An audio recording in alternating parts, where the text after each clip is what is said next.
Hello, welcome once again to the next presentation of Curtis Jones' writing. I'll be doing the next to the last chapter out of Dad's Old Truck, Volume 2, the continuing saga of one little boy. If you remember last time, we did 60 hard hours, and it had to come in two presentations because it was a little too long to do in just one. And I know at that time, or up till now, I've been saying I will be doing Love Endures All Things, Volume 1, Love Endures All Things Across the Creek, Volume 2, and Love Endures All Things The Deep South, which is Volume 3. But my editor and I talked, and I will be presenting Imagination, which is the book I actually wrote right after I wrote Dad's Old Truck, Volume 2. And the reason for that, it's got some lead in stories that will take us up to Love Endures All Things, the first book. So that'll be the one we start with after I finish Dad's Old Truck series. And that trilogy of Love Endures All Things, I think you will enjoy greatly. And I think you'll enjoy the Imagination book too, because it has some very interesting stories. Some stories I'd made up that are make believe or imagination based. And I hope you enjoy that. But for now, we will continue with chapter 12, Lincoln High School's title of that chapter. If you get in a hurry and can't wait for the stories to be presented, you could go to my web page, which is curtis-jones-books.squarespace.com, and there are links there to take you straight to Amazon.com where my books are listed, and you could buy either the paperback or the ebook version of it, and be able to follow along with me or go ahead of me and read through because the stories are very engaging. I think they'll keep your interest for all the way to the end. Or you can go to my Facebook page, which is Curtis Jones author page on Facebook. Both of those have links that'll take you to the Montgomery Public Library where they have a one of the seminars that I've been presenting before COVID on how to write and publish yourself. And I think you'd enjoy that too if you have a chance.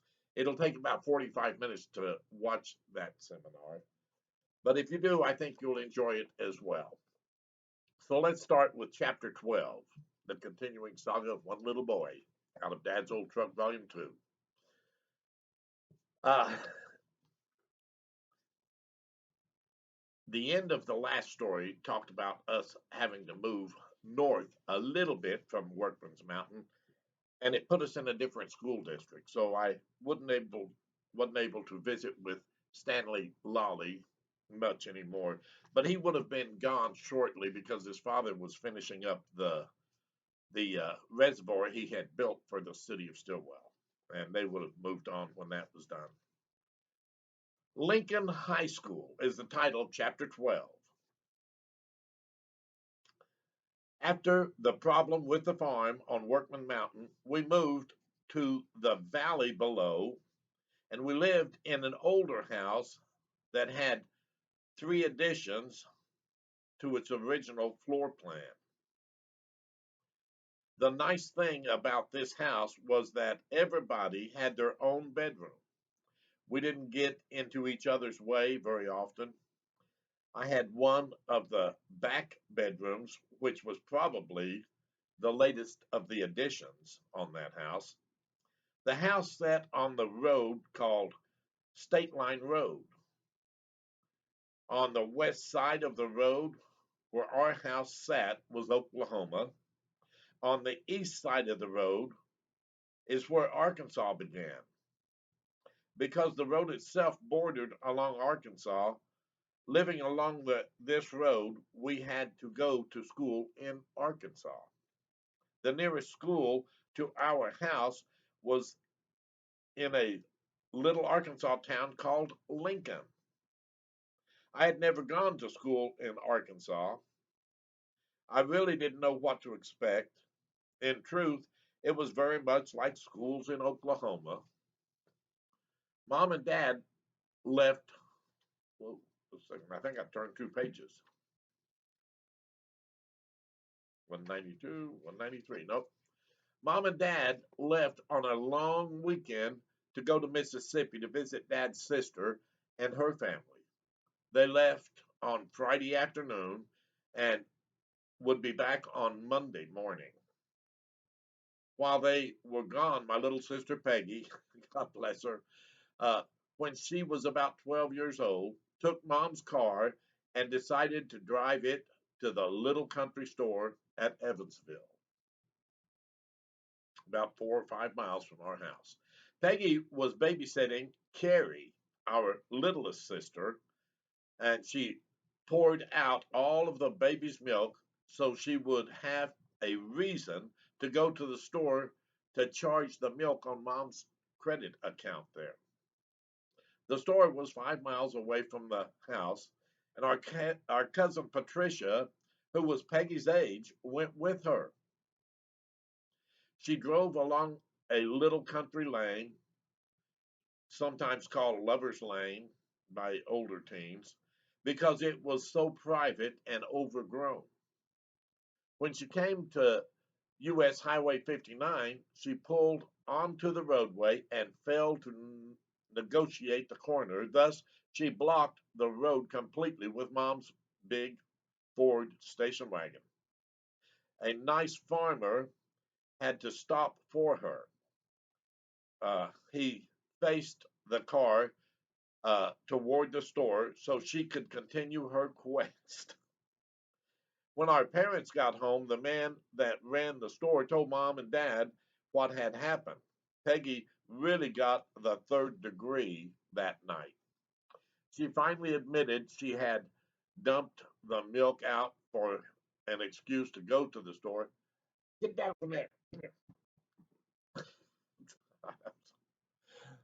I apologize. Let me take care of something. I'll be right back because my puppy likes to jump on my chair and get on the table between the chairs. And I'll be right back and continue where we left.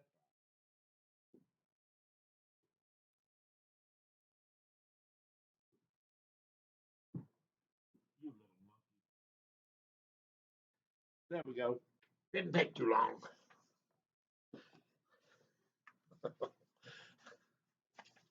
I bet Peggy remembers these things. uh, there we go.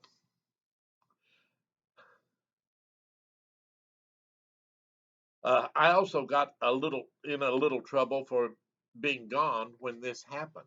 I thought I should have been there and made sure it didn't happen.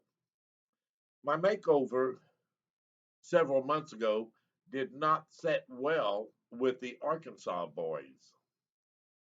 They were less kind than the Oklahoma boys when it came to my appearance. I believe it was because they were more intimidated. They may have thought that I was stuck up when it came to my opinion of them. My first day at school, I caught the school bus a quarter mile from our house. There may have been 15 kids on the bus at that time. My attire was like it was when I lived in California. If you do not remember my descriptions of how I dressed to go to school, I'll repeat it here because it bears telling for the way the story unfolds. I wore pastel colored dress shirts with button down collars, a vest, and a dress slacks that were tight at the ankle. I also wore beetle boots, which were ankle high with pointed toes. My hair was longer than the boys in this part of the country. I felt at a disadvantage when I got on the school bus that first day. The driver of the bus uh, was one of the students from high school who was 18 years old. He had a chauffeur's license and took a job driving a school bus. This way, he did not have to drive his car to school and back home. He got to park the bus at his house. It was a pleasant October morning. I felt good about being back in the old country. The bus made the turn toward us as we waited and started our first day at the new school. My sister Betty stayed in California because she had married Lee, so so she would not have to come to Oklahoma. The big yellow bus coming down the highway had about 15 kids aboard. A student that was a senior at Lincoln High School, where I would attend, was the driver. His name was Jack. He was contemporary with all the other students. He was not big on discipline on the bus. Jack let the kids get away with many things that an older driver might have stopped. When I got on the bus, Jack introduced himself and said, "You look very nice. Are you going somewhere after school?" I simply said, "No." Jack's family owned a couple of chicken houses at the end of the bus route that may have helped him to get the job driving the bus. Jack was a nice, friendly fellow. I liked him. Jack left the bus at his house at the end of the route each school day.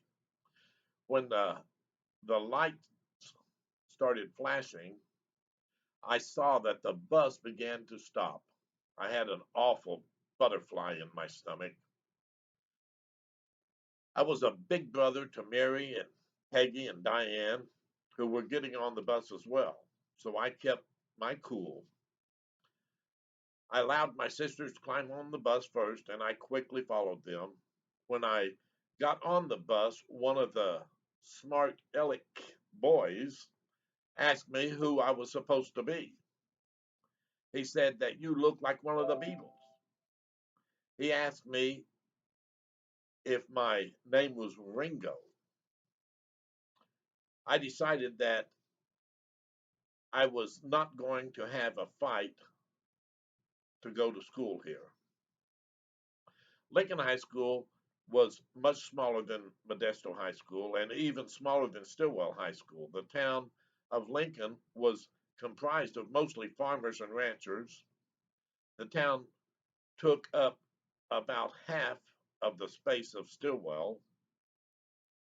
The ride to the school took about 30 minutes. During that time, three hillbillies tried to egg me into a fight.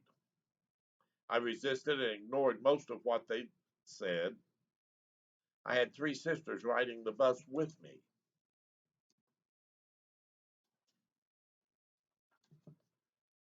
Those three troublesome makers on the bus teased me all the way to school that first day. I tried not to let them get under my skin. Some of the things that they said to me were meant to trouble me, but most of the characters they called me I liked. When they said Ringo, they were referring to Ringo Starr. They were not referring, just saying. When they said Ringo, they were referring to Ringo Starr, one of the Beatles. Another name they called me was Maverick. I guess because he wore a vest. They referred to me as Bat Masterson, a character on a Western television series I used to watch. It kind of made me feel good that they thought I looked like some of my heroes. They were not trying to make me feel good, though. They were trying to upset me. They failed in that attempt. When I got to school, I started talking to other students. I learned that the boys who called me Ringo was referring to a character in a country and western song. He was an unsavory type. Armed with that knowledge, I became a little angry at him. I caught the boy behind the gym and knocked him to the ground, and with one mighty blow.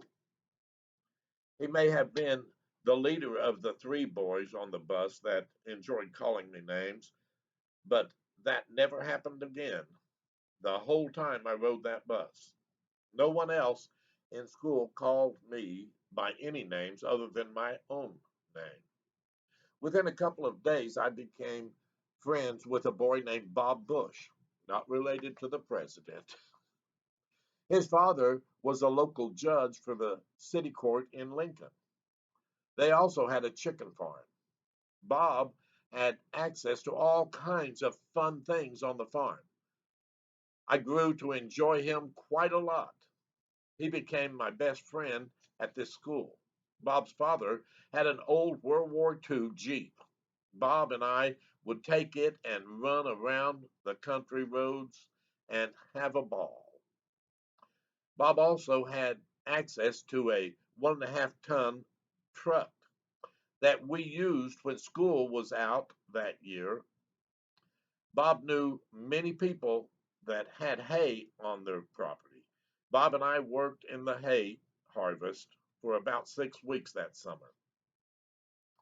Most of that school year went by very quickly. It was uneventful after the first encounter. I enjoyed the quiet, easy environment in that small school with few personality conflicts. Eventually, school was turned out for the summer. A week before school was out, they set applications around for anyone who would like to work for 6 weeks in the summer to earn extra money. I was a it was a government program. It did not pay much. I think I made $250 that summer working in the program. 4 hours a day, 2 days a week. Shortly after school started, I was given the keys to my car and allowed to start driving again. Not being able to drive was because of the event that took place in Oklahoma when I ran away from home. I was so glad to feel like I was trusted once again. Because I had used my car, I drove it to the school to work every day that I had to work. I also had money to go over and see Bob at his house. I worked early mornings at the school. I was off around noon and would go over to Bob's house. We would spend the afternoon hauling hay a couple of days a week. That was hard work for a couple of 16-year-old boys. It gave me strength and endurance for which I'm thankful. We would usually be through hauling hay about 4 or 5 in the evening. Bob and I would spend the next 2 or 3 hours those days running around in that old Jeep. One day during the summer, we drove Bob's dad's pickup, or Bob's dad's pickup to Lincoln. We went to the Dairy Queen to get a pop and to cool off. We had hauled alfalfa hay in the back of his dad's truck. There were lots of green leafy material in the bed of that truck. One of the boys from school named David, we knew to be a pothead. He didn't do much work, but he always seemed to have money. Bob and I were leaning up against his dad's pickup and sipping on our sodas. As David approached, I said to Bob, "What's this?" And I reached over in the bed of that truck and I picked up a small handful of alfalfa leaves and put it in rolling paper. At that time, I bought Prince Albert tobacco in a can and rolled my own cigarettes. It was easier to hide it from my father. As I rolled this out using the hay into what looked like a cigarette, marijuana cigarette to be exact, David had arrived just as I prepared to light it. The look on David's face told me he was already high. David said, "I will give you $5 for that doobie."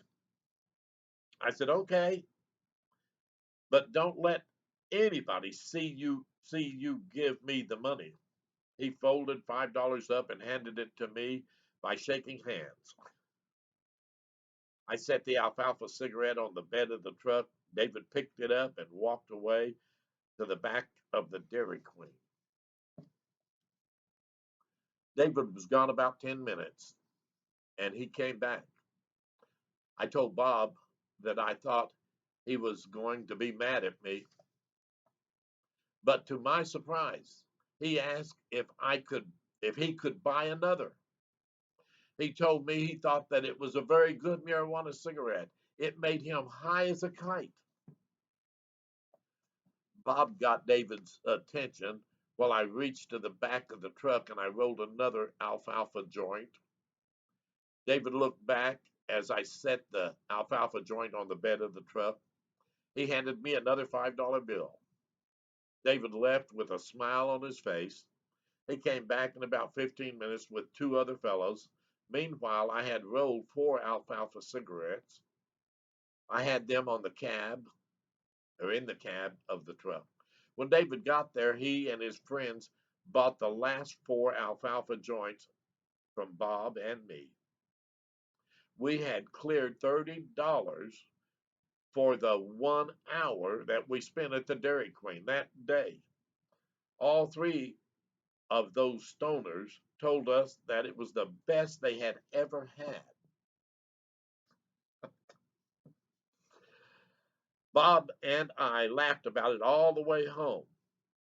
How that we ought to stop hauling hay and just call alfalfa or just collect alfalfa leaves and sell them for marijuana joints.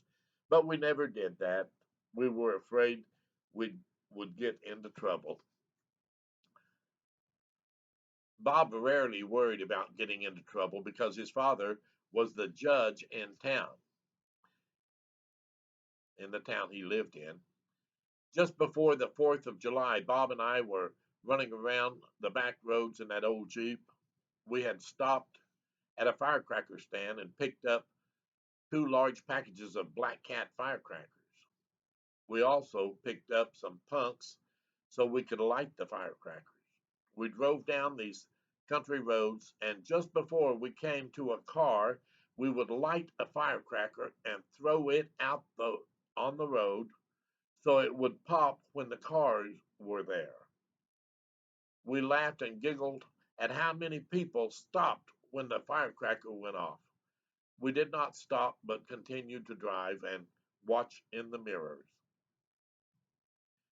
We became more brazen as we drove around, throwing firecrackers in front of cars coming our way.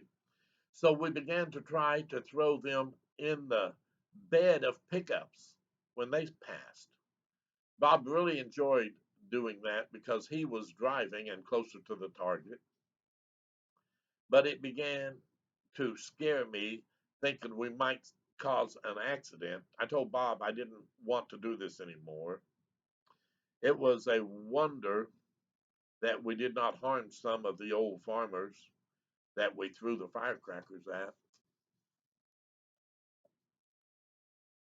That afternoon, we must have thrown 4,000 firecrackers at cars and trucks.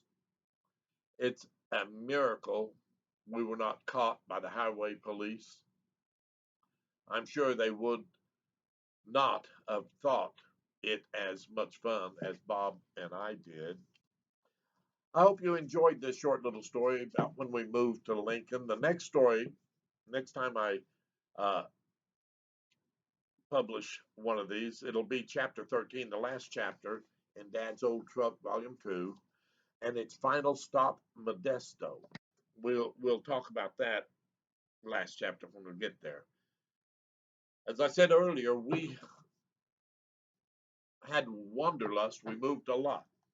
So when I finish this Dad's Old Truck series, I will do the third book I wrote, Imagination, Stories That Say What If. And I think you'll enjoy this. It's, I don't know how many chapters it's got in it. It's only got 9 chapters, but it has some heartfelt chapters. And these chapters will help take us into the Love Endure All Things trilogy, which starts off with just Love Endures All Things, pretty good sized book. And then the second book in the trilogy is Love Endures All Things Across the Creek. And this flower is an Alabama river lily or cassava river lily. The flower on Love Endures All Things is a passion flower.